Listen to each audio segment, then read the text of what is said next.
پاکستان تحریک انصاف کے چیئرمین عمران خان کے کراچی میں جمع کرائے گئے قومی اسمبلی کے تینوں حلقوں میں کاغذات نامزدگی منظور کر لیے گئے۔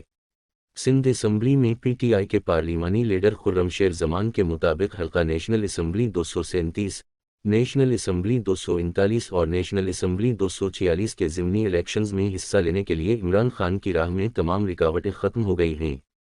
کراچی کی قومی اسمبلی کی تینوں نشستوں پر chairman P T I Imran Khan کے کاغذات نامزدگی منظور کر لیے گئے ہیں۔ ان کا کہنا تھا کہ عمران خان کے مخالفین نے اپنے گریبانوں میں دیکھے بغیر کپتان پر الزام تراشی کی۔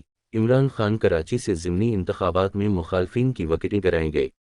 الیکشن کمیشن کے جاری شیڈول کے مطابق کراچی کے 3 قومی اسمبلی کے حلقوں میں ضمنی انتخابات ستمبر 25 کو ہوں گے۔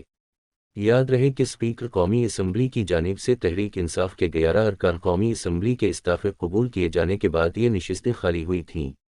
اس کے بعد سابق وزیر اعظم عمران خان نے بیک وقت 9 جنرل سیٹوں پر ضمنی الیکشنز لڑنے کا اعلان کیا تھا۔ عمران خان کے کاغذات نامزدگی پر کس نے اعتراض کیا تھا؟ سابق وزیر اعظم عمران خان کے کاغذات نامزدگی پر پیپلز پارٹی کے علاوہ MQM پاکستان کے امیدوار نے اعتراضات لگائے تھے۔ ان اعتراضات میں کہا گیا تھا کہ عمران خان ممنوعہ فنڈنگ کیس اور توشہ خانہ کے تحائف فروخت کرنے کے معاملے میں ملوث ہیں۔ ان اعتراضات پر پریس ٹرسٹ آف انڈیا کی مقامی قیادت نے الیکشن کمیشن میں آج جواب جمع کروایا تھا۔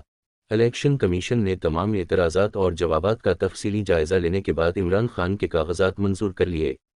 مزید خبریں سننے کے لیے ہمارا چینل سبسکرائب کر لیں۔ ملتے ہیں اگلی ویڈیو میں۔